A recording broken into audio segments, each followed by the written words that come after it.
This is a deck collection update video. I recorded my entire collection, my Tarot, Oracle, playing cards, Lenormand, the whole thing, back in March, and I thought I would just do a quarterly update, the ins and the outs. I'm going to start with the outs of my collection, the decks I've gotten rid of. This is actually the first time I have gotten rid of any decks, passed anything on. I get really attached to inanimate objects and get very sentimental about them, and I just couldn't really bring myself to do it in the past. But after recording my deck collection video, and I also participated in the deck recheck VR, I started thinking about some of these decks in my collection, and I kind of hated the idea that they were just sitting on my shelves and weren't being used. They're actually amazing decks, it's just they're not for me, and so I wanted to get them in other tarot readers' hands. And when I kept these decks that didn't really serve a purpose for me or I didn't like using, it meant I didn't really have room for new decks on my shelves. And so I was sort of, stopping myself from getting new decks that I really like. So anyway, I've broken the seal, and now there are decks that have left my collection or have been put to separate use. And as you'll see, that has made room on my shelves, so I've brought some new ones in. I'll insert some footage here from my deck collection video so you can see the decks that I'm talking about and just talk a little bit about why I got rid of them. I didn't technically get rid of my Fyodor Pavlov tarot, but I am splitting it up. I'm using it in something I called Blind Date with a Tarot Reading. These are available in my shop. I do these sort of general readings, and I include in the envelope I send you the tarot deck, or the tarot cards and the oracle cards that I used in the reading. So you get the reading in the mail plus the cards. I never really reached for my Fyodor Pavlov. I think it's a beautiful deck, but there's something about it that I just wasn't drawn to. I think possibly it's the larger card size. Those are always difficult for me, so I have to really love a deck or find it to be extremely special in order for me to use it. But I think it may also be the limited color palette. Lately, I've just been drawn to much more colorful cards. So I have split that one up and I'm sending it on, and I love doing these blind date tarot readings, and it seems like people like them too. So I've had to restock them a few times. Along with the Fyodor Pavlov, I've been using my Literary Witches Oracle for those blind dates. So I do one oracle card and 2 tarot cards. I got this deck as a gift and so felt quite sentimental about it. Plus, I'm a big reader and I've written books and tried to get them published in the past, and so I'm really, stuck on this world. But the deck itself was not working for me. It's beautiful and it matched a lot of my tarot decks, but the keywords on it were not something that helped me access the meaning of the cards. And because I would have to look up the meaning in the guidebook every time, and the guidebook didn't really offer very much, I just never used it. But when I can sit quietly with that oracle card and the 2 tarot cards next to it, I am getting great readings for those blind dates. So I'm really glad I'm breaking it up and really glad that those cards are being put to use. And then I passed 3 tarot decks on to family members who are getting into tarot. I am so lucky to have tarot readers in my family, and they're all pretty much beginners. I gave away the Uncommon Tarot simply because the images are dark and I have a hard time reading them when it isn't under bright, bright lights. I think it's a beautiful deck, but I struggle to get readings, like to get intuitive hits from collage anyway. And then this one, with my eyesight, what it is, I just have a hard time seeing it. So I passed it on to a family member who was extremely excited about it. When they saw it, their face lit up. They're so excited. They were just really grateful to have a deck like that to add to their very small collection. I also passed on the Star Spinner. This was another deck that I got and really enjoyed for a while, but it just never really, I don't know, I never really connected to it. I don't know if it's that the art is a little bit busy. The guidebook doesn't provide very much information, so I could never really connect to the legends and myths that are portrayed in this deck. But it's a gorgeous deck, and it was a similar experience. I passed this off to a family member whose total demeanor and face changed when they saw it. They just, you could just tell they had to have it. And I also passed on my Lazy Crow, another deck I really love the look of, but I never used it, and I felt like the cards were enough of a clone to the Rider-Waite-Smith that I wasn't really getting anything new or special from the interpretation. And so it just kind of bothered me that that deck sat on my shelf and wasn't used. and I passed it off to somebody in my family who is pretty excited to have a tarot deck of their own. It's their first one. Those are the outs of my collection. Let's look at the ins of my collection, the new decks I got. And I also got a new book. I'm going to show that one off too. But before I do, I have to tell you that I forgot to film one of my decks in my original collection video. And it's because I use it as a riser on my shelf. I use it as like a shelf on the shelf to fit more decks onto my bookshelf. This is the Zerner Farber Tarot. This one came out a few years ago. As you can see, the deck box is huge. The guidebook, huge. The cards, so small, and they are so intricate that I had a hard time reading with them. I can't see all the details I need. Now, I'm a fiber artist, which I'm going to show you some of my work in just a bit here, and so I feel like I have to have this deck. And for some reason, I was shying away from the larger cards. I mean, I usually shy away from larger cards, but this deck, it needs larger cards. This art is so intricate. It's so beautiful. And I think just a combination of my vision and the intricacy in these cards, I read with it a few times and realized I just kind of couldn't read with it. So it's been sitting on my shelf, but I have the new edition on pre-order that's coming in, and I'm really excited to be able to read with this deck. So not an in, not an out, just an update so I remember that I once had this deck. I'm going to start with my new playing cards. One I bought for myself and one came in as a gift for Mother's Day. This is the Highlanders deck. It's a historical reproduction of an American Civil War era deck. 1864. And US Games makes this. And I have been having a lot of fun getting to know it because it's both the same and very different from the modern decks I grew up using. So these are the backs. You can see square corners as they originally were, but the pips, actually all the cards, there's no index. Like we'd be used to seeing like a 6 in the corner. We wouldn't have to add them up. I also haven't checked if these are in the same sort of array, the same configuration as a modern deck, but I just have to compare it against like a standard bicycle deck to see if it's the same layout. But you can see even on the quartz, there's no index here. There's nothing to say like, there's no K. This is a king, right? You just have to know. And I've been using this with my solitaire games to try to get to know it. Oh, I can see that maybe this is upside down, but I've been trying to get more familiar with it by playing solitaire with it. And I'll tell you, without that index in the corner, I struggle. I really have to slow down that solitaire game. I do have solitaire games that I found they work for tarot decks as well. So I've been just playing a lot more solitaire, and I'll link to my playlist too, so you can see the solitaire games for tarot decks. But I also link in the description of those solitaire for tarot, I link to the original video where I found the solitaire for playing cards. I think having a traditional playing card deck like this, a historical deck, is really, really cool and a wonderful addition to my collection. Again, that's the Highlanders from US Games.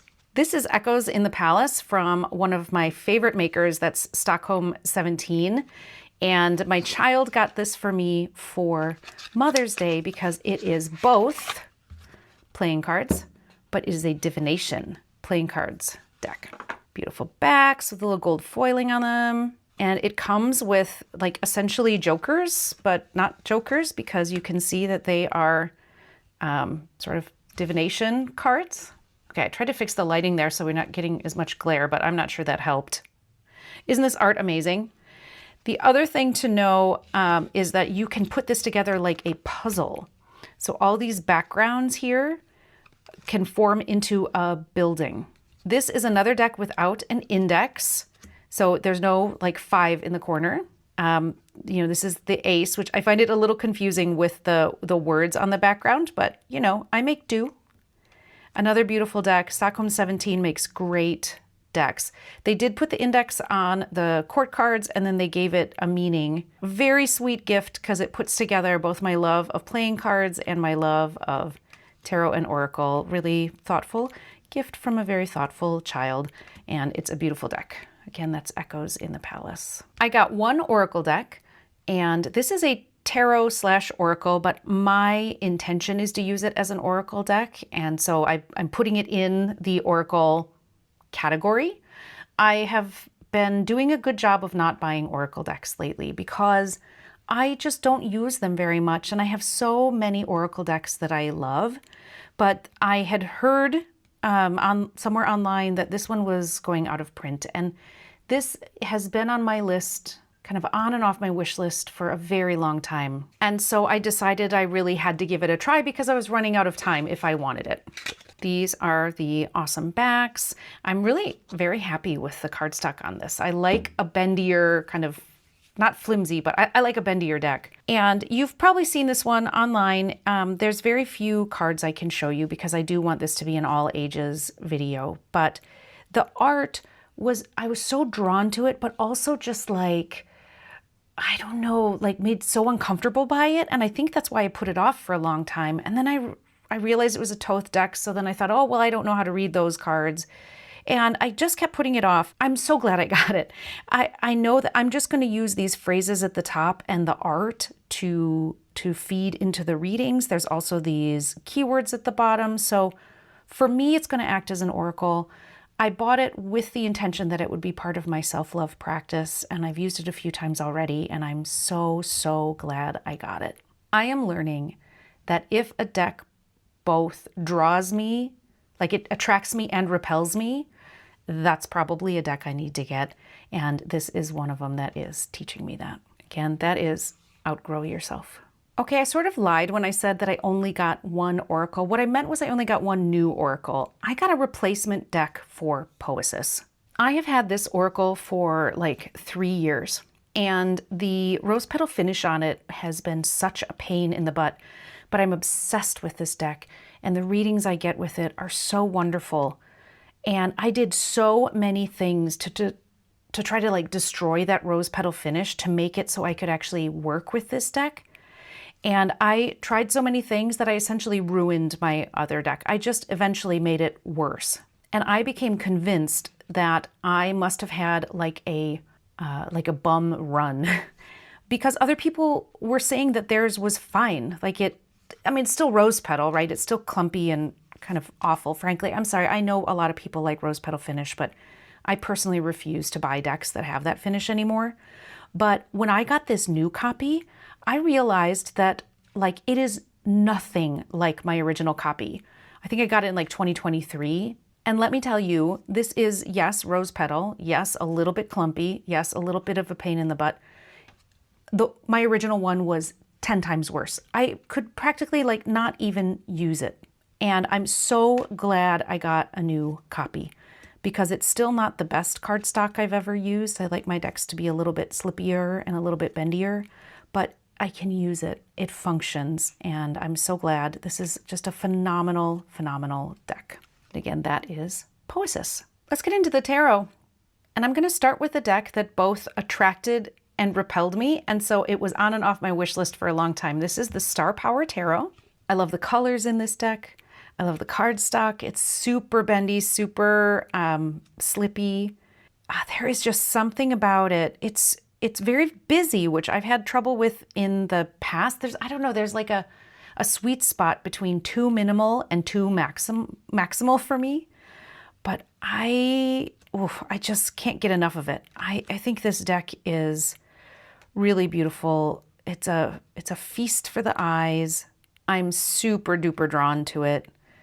And I've tried to do as many readings as I can with it to get to know it. There's so much in these cards. I love things like this where the cups are in the barrette. There's all these like little sneaky, beautiful things built into it, like the swords or the braces. Oh man, really, really creative and beautiful deck. And this art just, man, like I said, it attracts and repels me. It really gets me out of my comfort zone, and I think I've been really looking for that lately in my decks that I'm getting.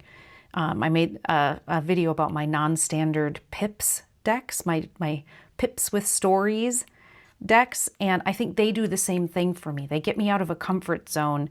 They make me think of things in new ways, and this deck for sure is pushing me like that. And I'm really, really glad I decided to get it because it's just so weird. It's so wonderful. I love it so much. Again, that's the Star Power Tarot. This is the Morgan Greer in a tin. I have the regular size Morgan Greer, but I wanted a new purse deck. I have been using the RWS Centennial as my deck in my purse, and I don't know, I'm just not loving that deck lately. No, that's not true. It's not that I don't love it. It's just that I felt like I wanted something new. And I really like the Morgan Greer.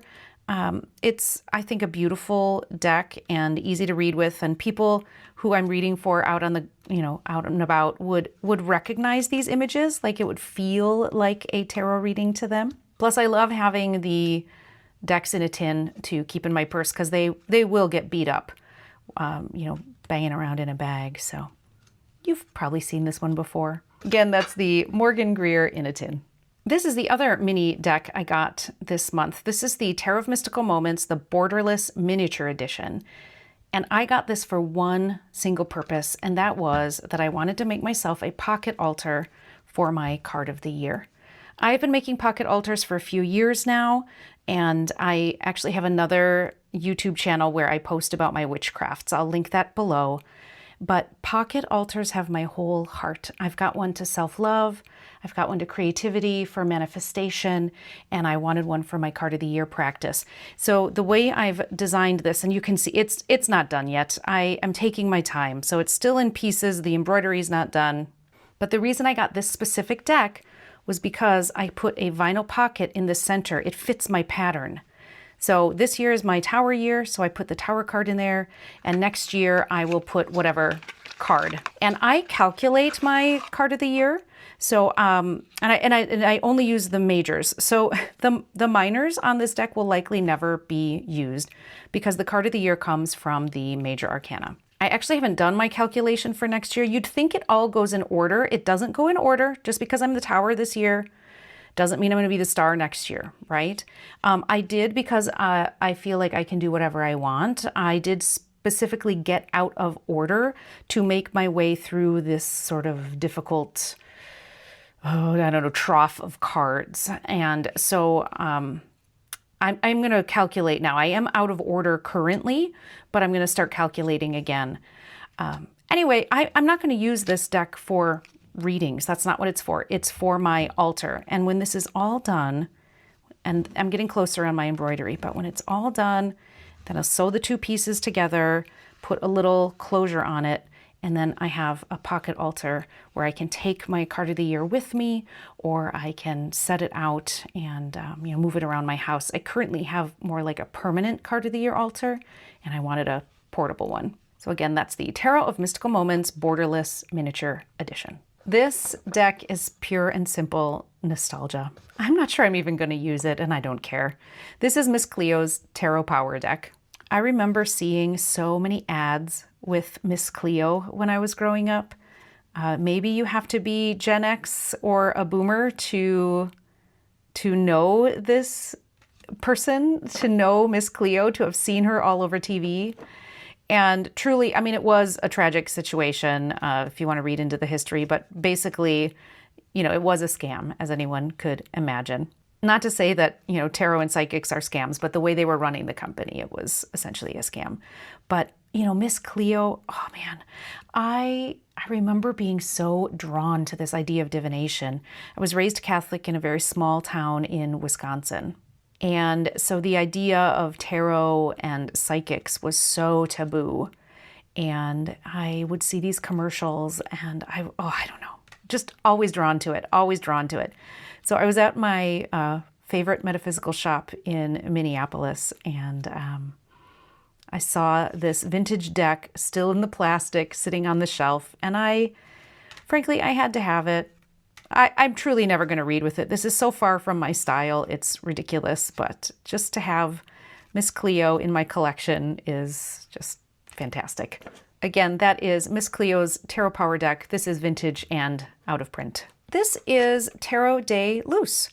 And if you've been around my channel lately, you've seen me talking about it a lot. I had this on and off my wish list. It's another one of those. And I wasn't getting it because I think I wasn't ready for these non-standard pips. Let me show you what I mean. I also felt like I had another deck, Tarot de Carlotides. I thought that that sort of filled a spot in my collection that would be the same spot as Tarot de Luz. But now that I see the cards, I do see that they're actually very, very different from one another. And I'm really glad I got this one. So here's what I mean by non-standard pips. This is 10 of Wands. Yes, we have 10 Wands, but the depiction of the card is very different. This is a deck based on RWS, but I will say it veers off drastically. But that is the point. That is why I got it. Usually we see 10 of Wands as a person carrying 10 wands, like large wands on their back, and they're overburdened. Oh my God, look at this death card. Oh, I love it so much. Here's another example, 3 of Wands. This is usually depicted as a person sort of standing on a shore. They've got 3 wands next to them. And this is just another depiction of that growth, right? Something is changing. We're making a move forward. So it's showing it in a new way. And I've been having a lot of fun trying to figure out these pips and what they mean and how I'm going to use the deck and playing around with readings. Yeah, this is another one that I think I wasn't ready for it before. I was drawn to it. I was aware of it, but I wasn't ready as a reader yet. And now that I'm really into these decks where the numbered minors are depicted, differently than we're used to seeing, this is a perfect time for me to get this one and add it to my collection. Again, that is Tarot de Luz. And for books, I have a couple to talk about. I'm still reading Radical Tarot. I've been reading it for a long time. I take my time. I read like 1 or 2 entries a week because I like to let them percolate. I don't want to race through this book. It is rewiring my brain in a lot of ways. Highly recommend. I did post about this as a Pride Month recommendation, but it is Radical Tarot around gender for sure, but it's also talking about anti-colonialism, anti-capitalism, anti-racism. It's radical in so many ways. So it's not just a Pride Month recommendation. Highly recommend this for any time of year. You can see here I've made it pretty far. I'm into the minors now. And so I expect within the next few months I'll be done with this one. And so I've got a new book ready for me, which is Tarot and the Archetypal Journey, The Jungian Path from Darkness to Light by Sally Nichols. I'm really looking forward to reading this. I read from a more psychological or therapeutic standpoint, and so I think this will just be a really good fit for me. Both these lenses are just a great fit for how I like to use tarot. So not technically an out. I'm not giving it away. I will keep it. As you can see, I'm pretty obsessed, and there's a lot of things I want to return to in this book. But it's a tarot book I'm finishing. And then this is the new book I got and the one I plan to read next. And that's it. The ins and outs of my collection in the last 3 months.